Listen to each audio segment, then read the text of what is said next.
say, not baguetting. In the chief guest, Honorable Ayya Sayyid Kayyum, a warm good morning to you. Here to recognize, let us welcome Manshika of Year 9D.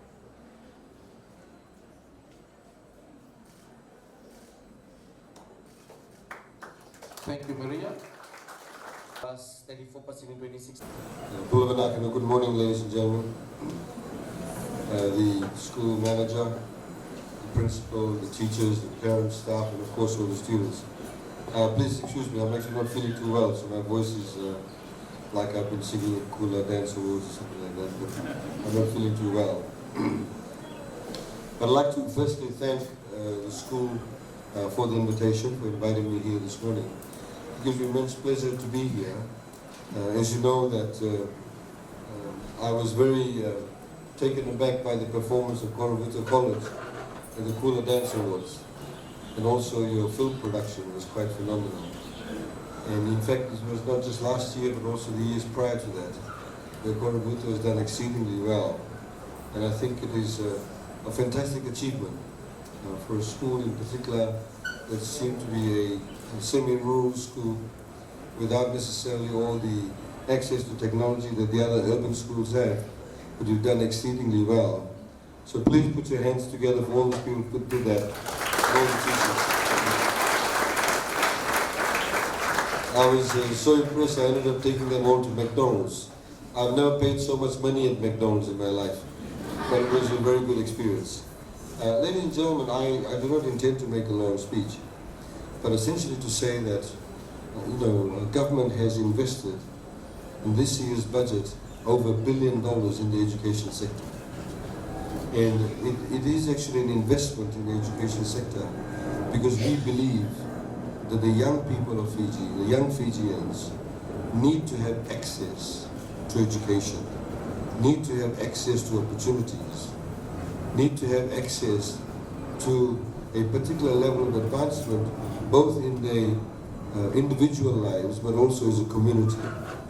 Because the moment you actually get somebody educated, you get them to have a certificate, whether completing high school, whether going to university, or whether going to technical college, that qualification of yours is something that nobody can ever take away from you.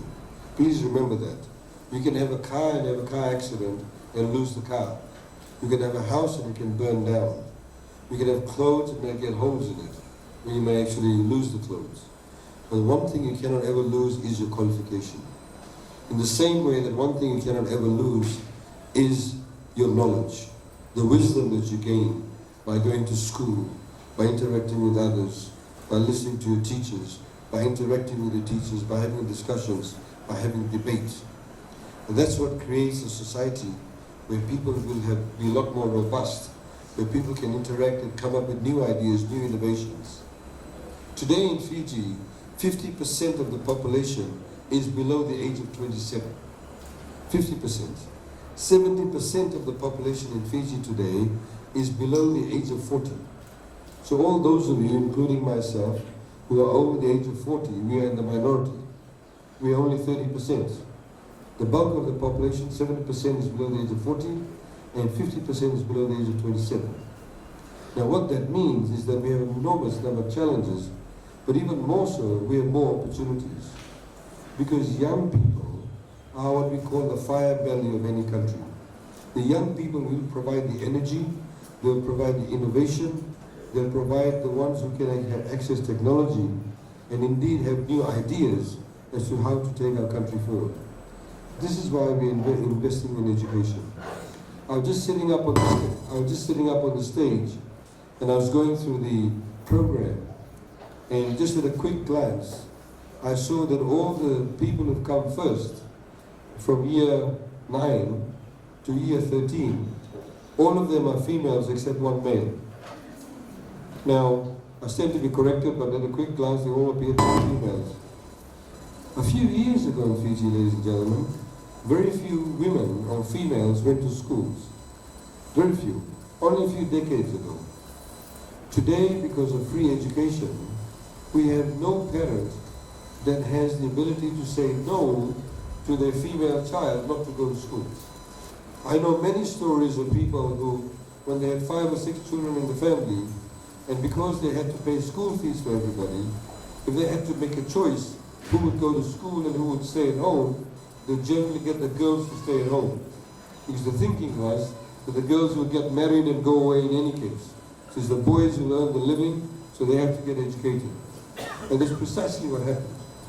So today I'm happy to announce to you that there are more females in primary school than ever before. There are more females in high school than ever before. There are more females in university than ever before. What this means, of course, is a huge impact on the future generations. Because as you know, men cannot become mothers. It's only females who become mothers. It's the women who give birth.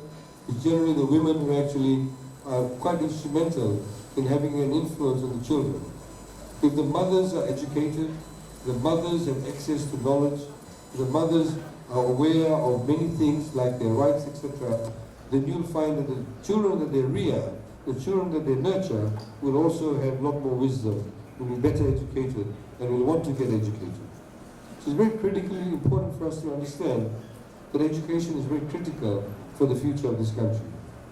I want to also very quickly highlight to you a couple of issues that the school manager had highlighted, and also a principal, that I do not want to break into political speech. Everybody's doing a political campaign at the moment.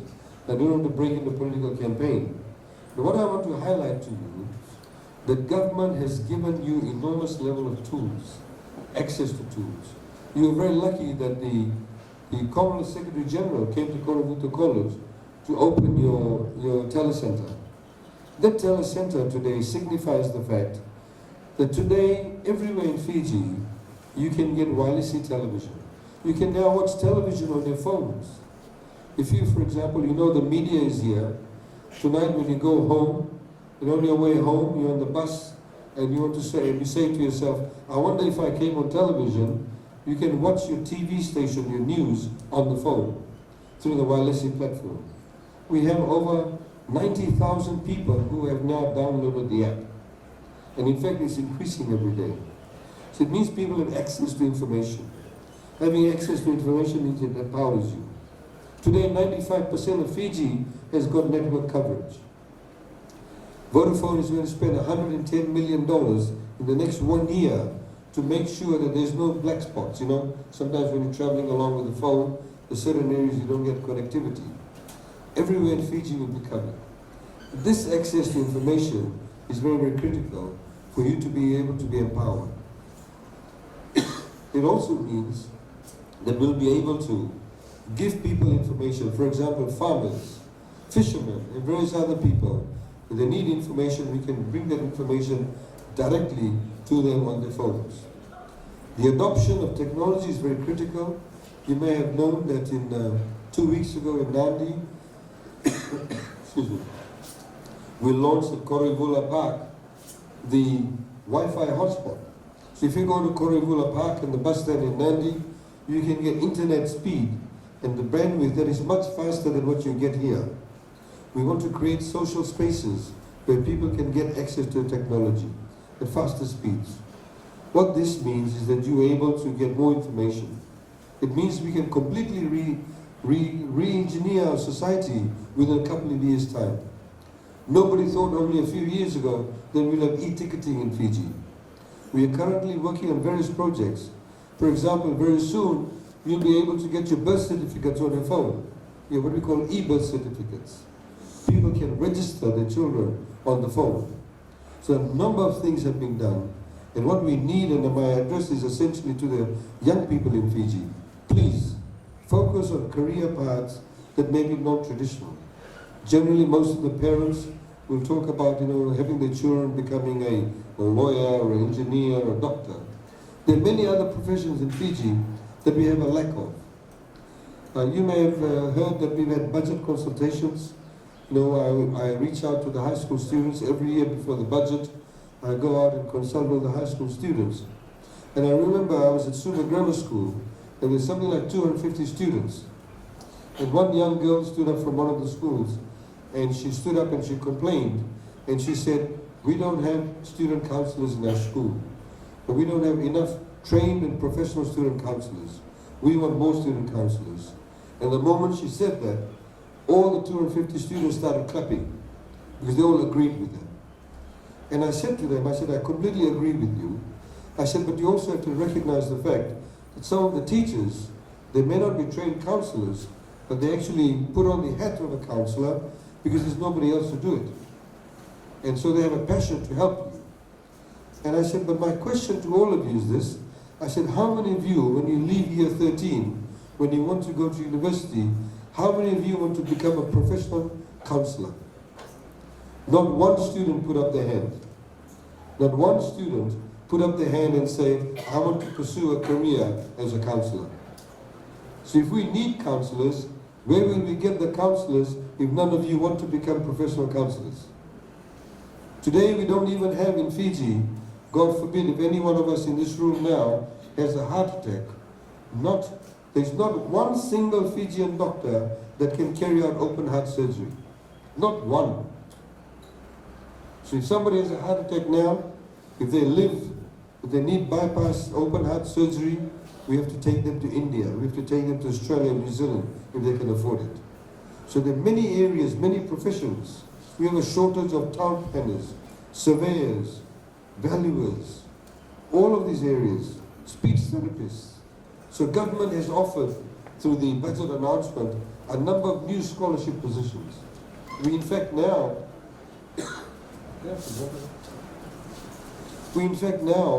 are offering to year 13 students, if they pursue a degree, undergraduate degree, for a particular course that's not available in Fiji, we will actually pay for you to go overseas. So if somebody over here in year 13 gets a place in a university overseas and wants to do architecture, we'll pay for them to go to overseas and do architecture. If somebody wants to do biomedical engineering, somebody wants to do actuarial studies, clinical psychologist, all of these areas, we don't have any single Fijian actually who's qualified in those areas. There are some who are qualified who've been overseas, but none of the universities in Fiji actually offer those courses. So we'll actually pay for you to go overseas to get that qualification. And of course, we want you to come back to Fiji. We want you to come back to Fiji because this is the country of your birth. All of us need to become more patriotic. We need to become more Fiji focused. We need to become true Fijian sons and daughters of our country. If we have the pride in our country, Fiji can achieve a lot more than what it is. Already we are achieving what we have done. You go and look at Nadi Airport, you look at the 4-lane roads that have been built, you look at the rural street lighting that you now have in Korobuto. Nobody thought about it only 5 years ago, that all of these things could happen. But it has happened.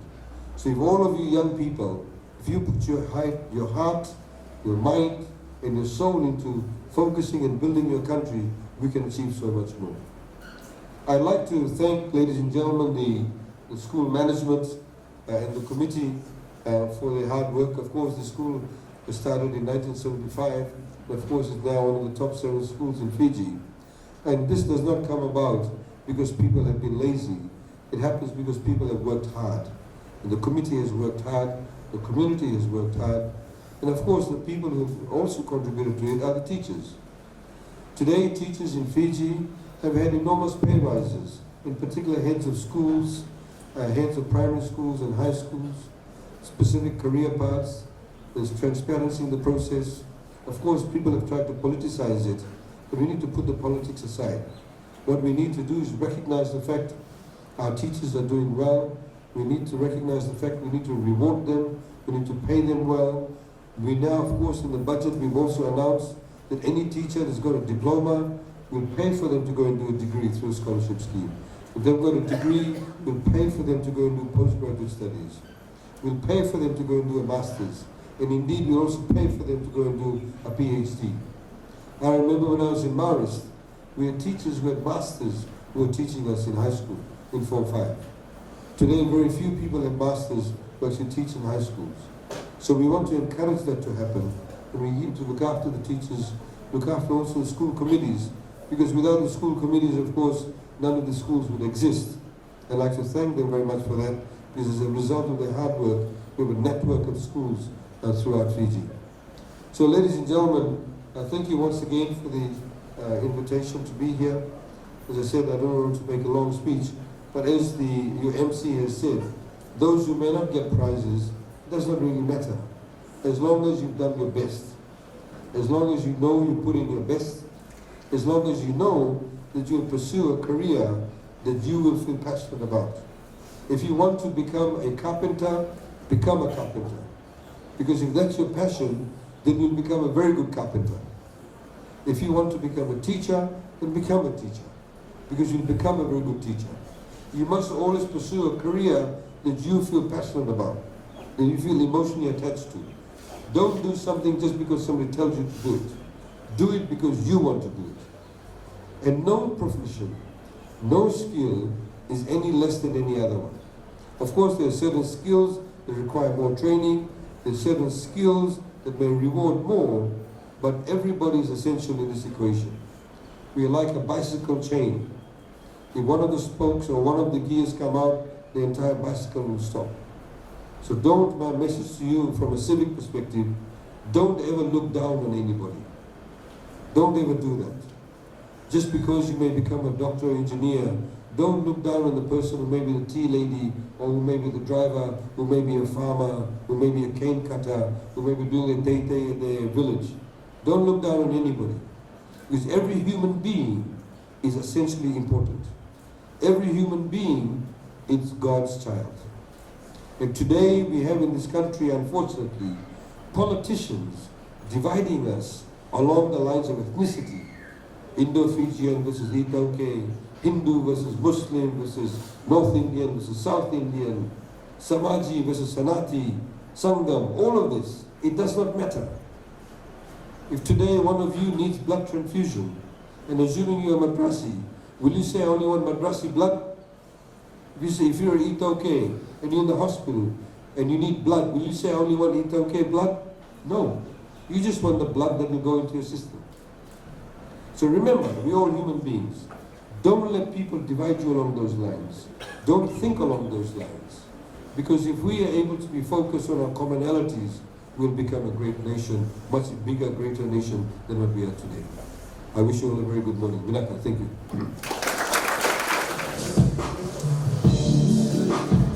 Third prize goes to Sarvesh Chand. He also receives prize for 100% attendance. Second prize goes to Kajal Raju.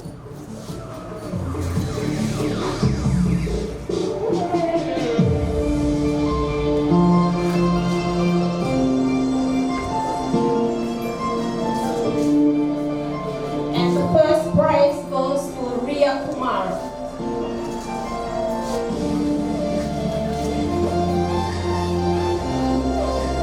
She also receives a prize for scoring the highest in basic science.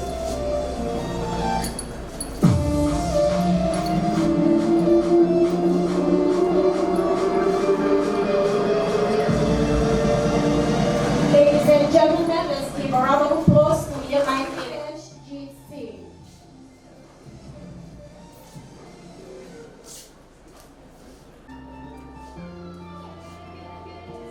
Third prize goes to Salome.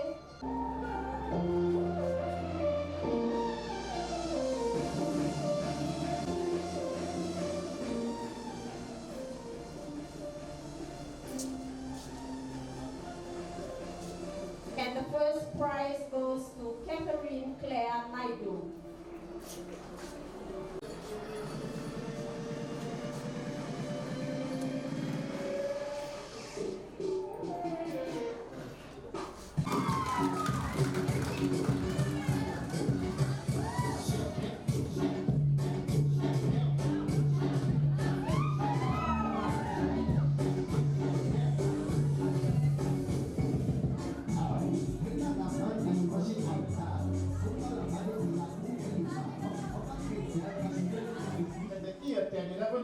Year 10 level, sorry, goes to Arishna Kumar of year 10B.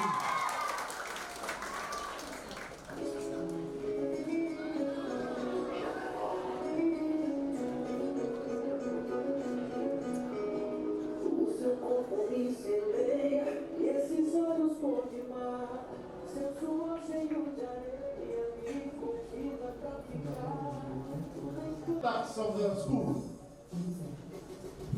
This student has scored the highest mark in the year 13 level in the annual examination and is based on the external exam passing criteria.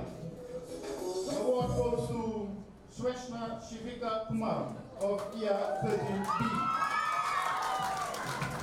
Ladies and gentlemen, the recipients for junior ducks and senior ducks, they get to receive cash prizes sponsored by Mr. Arunesh Raj in memory of his parents, Hans Raj and family of Koruto, Nangi.